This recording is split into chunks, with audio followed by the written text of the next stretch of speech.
On a blustery November morning in Scarborough, a seaside town familiar with royal visits, the script was about to be flipped. The world expected William and Catherine, the Prince and Princess of Wales, to be the sole bearers of titles and glamour.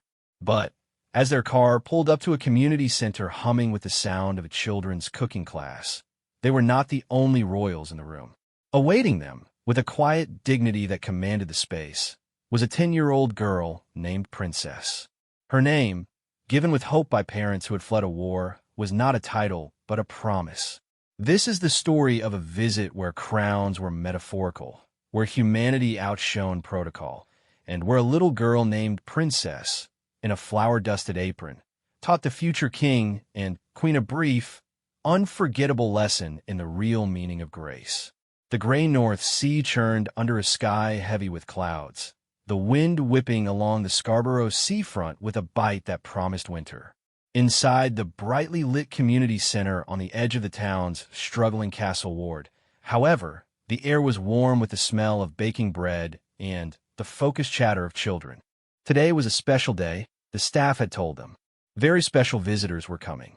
10-year-old Princess Adisa stood at her workstation, her small hands carefully kneading a lump of dough. She tried to concentrate on the teacher's instructions, but a nervous flutter danced in her stomach. Princess knew about the visitors. Everyone did. The television vans were outside, and policemen stood at the doors. The Prince and Princess of Wales were coming here, to her community center. Princess, named by her Algerian parents not for grandeur, but as an English word symbolizing the hope and new beginning they sought when they arrived, smoothed her apron. Her mother had braided her hair with extra care that morning. "Just be yourself, my little one," she had said, her voice soft but firm. "You are our princess. That is enough." Around her, the other children fidgeted with excitement, their voices a rising buzz of speculation. Would they get to talk to them? Would Kate be as pretty as in the pictures? Would William be tall? Outside, a sleek, dark car glided to a halt, its arrival triggering a ripple through the small crowd held back behind barriers. William stepped out first, his tall frame unfolding from the vehicle, offering a brief, practiced wave before turning to help Catherine. She emerged, a vision of elegant warmth in a deep emerald coat, her smile instantly softening the grim weather. They were a picture of polished, familiar royalty, here to learn about a grassroots project supporting families through a cost-of-living crisis by teaching cookery skills. The plan was straightforward: a walkthrough, some interactions, a speech. A successful, standard royal engagement. But as they entered the bright, noisy room, flanked by aides and a discreet security detail, the usual rhythm of such visits encountered a subtle, unexpected shift. The local organizers, beaming with pride, began to introduce them to the children. One man, a community leader with a kind face, guided them toward a particular table. "And this," he said, his voice filled with a genuine, unscripted pride, "is Princess." He said it not as a cute anecdote, but as a formal introduction. William and Catherine, their professional smiles in place, leaned in slightly, expecting perhaps a shy glance from a little girl. Instead, Princess Adisa looked up from her dough, met the future king's eyes, and then Catherine's, and offered a small, steady nod. It was not the curtsy or stunned silence they often encountered. It was the acknowledgement of one person to another, albeit one with flour on her fingers. A beat of surprised silence, no more than a second, passed between the adults. Then, Catherine's smile transformed from polite to utterly radiant, her eyes crinkling at the corners with genuine delight. William chuckled, a warm, unguarded sound. "Well, it's lovely to meet you, Princess," he said, his voice softening as he crouched slightly to be nearer her level. The moment was fleeting, captured by the hovering photographers whose cameras clicked furiously, but its impact was immediate. The ice that could sometimes form around such formal occasions simply melted. Here was a child who, by the beautiful accident of her name, had reframed the entire encounter.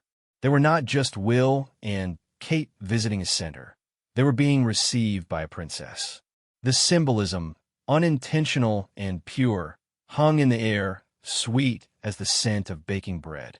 The simple, profound greeting between the young girl and the royals seemed to unlock the room. The initial, stiff formality evaporated, replaced by a buzz of easy interaction.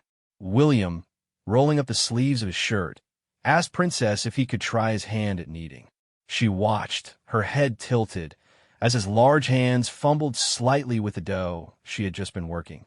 "You have to push with the heel of your hand, like this," she said softly, demonstrating on a small piece. Catherine, meanwhile, was drawn into a conversation with Princess's best friend, Amara, about the vegetables they were chopping for soup. "Do you cook at home with your parents?" Catherine asked, and Amara launched into a story about her dad's special spicy potatoes, her initial shyness forgotten. For 20 minutes, the center was not a stage for a royal visit, but a working kitchen. William, under Princess's quiet guidance, managed to shape a somewhat lopsided loaf.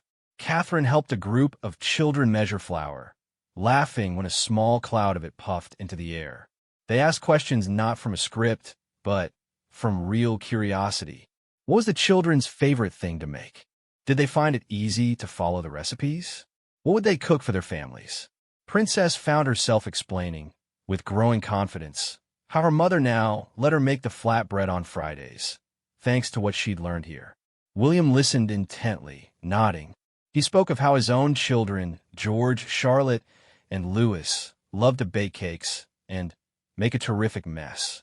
It was a small, human detail that made him seem less like a prince on a poster and more like a dad. The aides hovered at the periphery, checking watches and schedules, but even they seemed to relax into the unusual warmth of the event. The planned, brief stop at the cooking class was stretching organically. No one wanted to break the spell. Finally, it was time for the royal couple to move to the main hall for the official part of their visit, meeting community leaders and delivering short speeches. As they prepared to leave the kitchen, Catherine placed a gentle hand on Princess's shoulder. "Thank you for being such a wonderful teacher," she said. William added, "And for the baking lesson. I hope my loaf turns out as good as yours looks." Princess simply smiled, a real, bright smile that reached her eyes, and gave another little nod. In the hall, as William and Catherine took their seats on a small dais, the atmosphere remained charged with the earlier intimacy. The usual local dignitaries and project leaders were there, but the audience also included parents and children from the cooking class, Princess sitting proudly between her mother and father in the front row.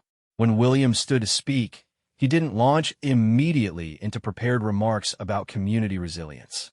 He glanced down at his notes, then looked up, his gaze sweeping the room and settling for a moment on the little girl in the front row. "Before I begin," he said, his voice clear and warm, "I have to say, Catherine, and I have just had the honor of being received by a princess." A wave of laughter and affectionate applause swept through the room. He paused, letting it subside, and it was a wonderful reminder that the real strength of a place like Scarborough isn't just in its projects or plans, impressive as they are. It's in its people, in the pride a child takes in learning a new skill, in the hope parents carry for their families, and in the simple, powerful dignity that exists in every community. His words, forged in the authenticity of the last half hour, landed with a weight that scripted rhetoric often lacks.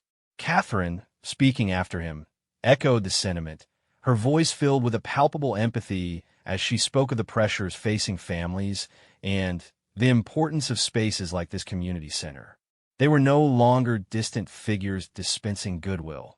They were witnesses, acknowledging a specific moment of human connection they had shared. Princess, listening, felt a swell of something she couldn't quite name. Not pride, exactly, but a deep sense of being seen.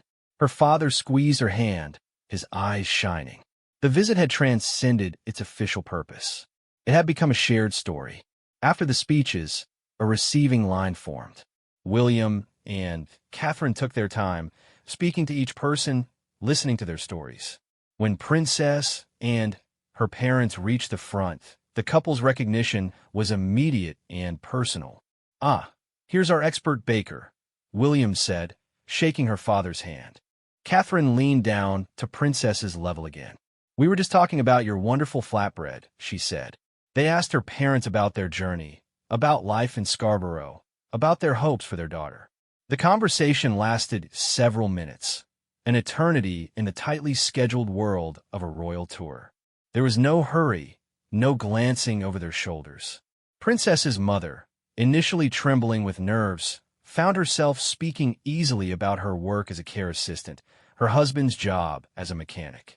They were treated not as case studies, but as a family.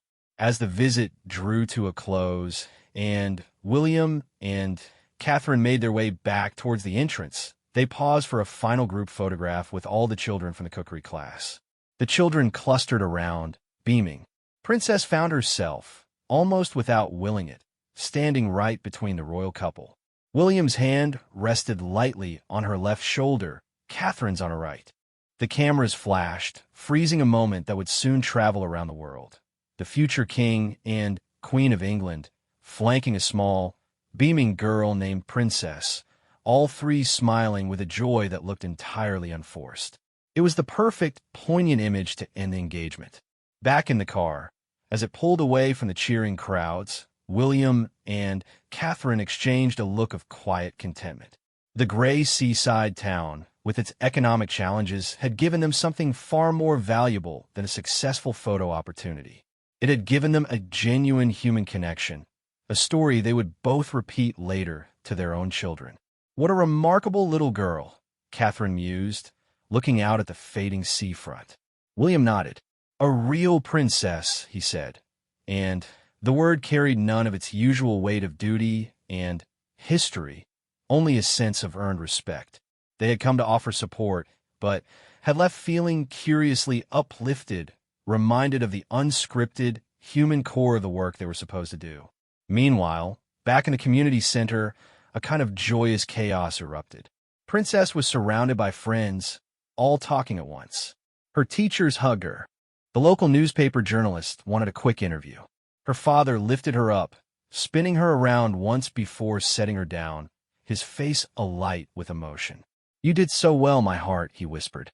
In that moment, Princess was not just a little girl from the castle ward. She was a local heroine. But as the excitement slowly died down and they walked home, the cold air sharp on their faces, a quieter feeling settled over her. The visit wasn't about fame. It was about the way the Princess of Wales had really listened to her, about the way the prince had tried and failed to knead dough properly. It was about her name, which she had sometimes been shy about at school, suddenly feeling like a crown made not of gold, but of something much stronger. The following morning, the photograph dominated the front pages. A royal reception. Will and Kate meet Princess, read one headline. The two princesses of Scarborough, declared another. The story was picked up internationally, the charming anomaly of the encounter cutting through the usual news cycle. News anchors chuckled warmly as they recounted the tale. Social media lit up with the image, the symbolism celebrated and analyzed. For a weary public, it was a dose of pure, uncynical joy, a moment where the rigid hierarchy of monarchy briefly, beautifully, dissolved into a simple meeting of people. In a small flat in Scarborough, Princess's family watched the news with a sense of surreal wonder. Her younger brother pointed at the television, shouting, "That's my sister." Princess herself felt a shy pleasure, but also a strange protectiveness over the memory. The public story was about a funny coincidence of names. Her story was about the smell of bread, the feel of dough, and the kind eyes of a woman in an emerald coat. Her school was abuzz. Even teachers she didn't know smiled at her in the corridors. For a few days, her life was a whirlwind of gentle attention. The community center saw a surge of local interest and a few small donations, the manager thrilled by the unexpected spotlight on their vital work. A week later, a formal-looking envelope arrived at Princess's home. It was from Kensington Palace. Inside, on thick, cream paper, was a letter. It thanked Princess and her family for their warmth and hospitality during the visit. It commended her for being such a wonderful ambassador for the cookery project, and it was signed simply Catherine. Along with the letter was a small, carefully wrapped package. Inside was a beautiful children's cookbook. On the title page, in the same elegant handwriting, was inscribed, "For Princess, a truly brilliant baker. With very best wishes, Catherine." It was not a grand, official gift. It was personal, thoughtful, and perfect. Princess traced the handwriting with her finger, the reality of the connection cementing itself in her heart. This was not a story about meeting royals. It was about making a connection that was, in its own small way, honored and continued. Months passed. The public moved on to other news, other royal engagements. But in the Eight Isa household, the cookbook became a well-used treasure. Princess worked her way through the recipes, her skills growing. The letter was framed and hung in their living room, a quiet testament to an extraordinary day. Princess still attended the community center, now sometimes helping the younger children. She carried herself with a quiet confidence that hadn't been there before. The visit hadn't changed her circumstances. Life in Castle Ward still had its struggles, but it had changed something inside her. She had looked into the eyes of the most famous people she might ever meet and had not felt small. She had been, for a moment, their equal in a shared human experience. For William and Catherine, the Scarborough visit, and particularly the encounter with Princess, became a touchstone. In private conversations about their roles, about the purpose of their work amid the endless schedules and scrutiny, they would sometimes reference it.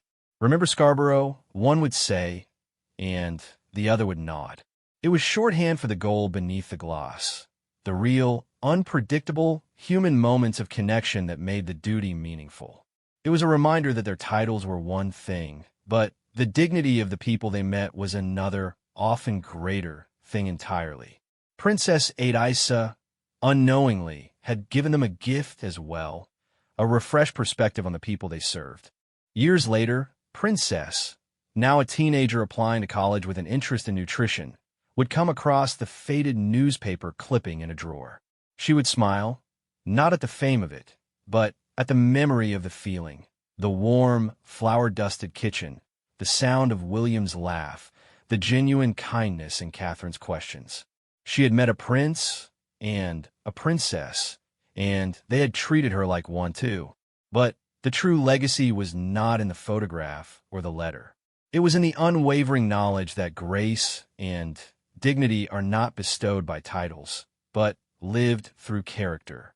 And on a blustery day in Scarborough, a young girl named Princess had possessed those qualities in abundance, offering a quiet lesson to a future king and queen, and in doing so, writing a true life story far more powerful than any fairy tale. The world kept turning. The bright flash of the cameras faded from the Scarborough seafront. The news trucks packed up their cables and drove away to the next story. Life in the community center and in the little flat in Castle Ward settled back into its normal rhythm. For Princess, the young girl, the extraordinary day became a warm and wonderful memory. It was a story she would tell sometimes when asked, but she did not think about it every day. She had schoolwork and friends and family. She had her life to live. The framed letter from Catherine stayed on the wall in the living room. The cookbook was used so much its pages became soft, and some had little spots of oil or flour on them. Princess tried every recipe. She even began to change them a little, adding her own ideas. Her mother said her flatbread was now the best in all of Scarborough. Her brother would always ask for her biscuits. Cooking was no longer just something she learned at the center. It became her quiet passion, her way to make people happy, her way to be creative. At school, she was still just Princess. For a little while after the visit, some children had treated her differently. But children forget quickly. Soon she was just the girl who was good at maths and great at cooking. Sometimes a teacher would smile and call her the Royal Baker. But it was a kind joke, not a real title. She preferred it that way. She did not want to be special because of one day. She wanted to be special for what she could do. Her parents watched her grow with quiet pride. They saw how the visit had given her a gentle confidence. Not a loud, boastful thing, but a deep knowing inside. She had stood before important people and had not been scared. She had spoken to them like they were ordinary people, because in that moment they were. This knowledge sat inside her like a small, steady light. It helped her speak up in class. It helped her try new things. Her father often said the greatest gift the prince and princess gave their daughter was not the letter or the cookbook. It was the feeling that she mattered, that her voice was worth hearing. Meanwhile, in a very different world, William and Catherine continued their work. Their days were filled with travels and meetings and speeches. They visited many towns and many community projects. They met thousands of people. But the memory of the Scarborough visit and the little girl named Princess stayed with them in a special way. It was a story they told their own children, George and Charlotte and Louis. They told them about the day they met a real princess who taught them how to knead dough. The young princes and princess loved this story. They asked many questions. Did she really have flour on her nose? Was she a better baker than Daddy? The story made the idea of their parents' work seem real and kind and about people, not just about uniforms and waving. For William and Catherine, the memory was a touchstone, a reminder of why they did what they did. In the middle of official papers and palace meetings and complex family duties, the goal was simple. It was to connect with people, to listen, to see them. The day in Scarborough was a perfect example of that connection happening in a real and unplanned way. Sometimes when a day felt long or difficult, Catherine would think of the little girl's steady eyes and calm smile. It helped. It grounded her. Years began to pass. Princess moved from primary school to secondary school. She grew taller. Her braces came off. She became a teenager with a teenager's worries and dreams. The world outside changed too. There were new challenges for everyone. The community center faced funding problems, but it stayed open. It was still a busy and happy place. Princess, now too old for the children's classes, began to volunteer there on Saturdays. She helped the younger ones with their reading and sometimes with simple cooking. She liked to see their faces light up when they made something themselves. One cold autumn afternoon, she was helping a group of children decorate biscuits. The room was loud and messy and full of laughter. The manager of the center, Mrs. Andrews, came in. She had a kind face and had been there for many years. She called Princess over. "There's a phone call for you, dear," she said. "In my office." It sounded important. Princess wiped her hands on her apron, confused. Who would call her here? She followed Mrs. Andrews to the small, cluttered office. The phone receiver was lying on the desk. "Hello," she said hesitantly.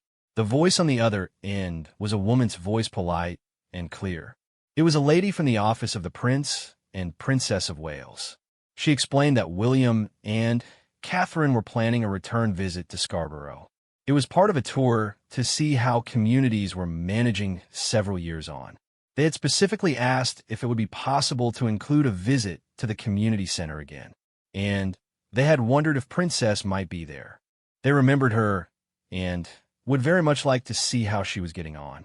Princess felt the world go very quiet for a moment. She could hear the children laughing down the hall.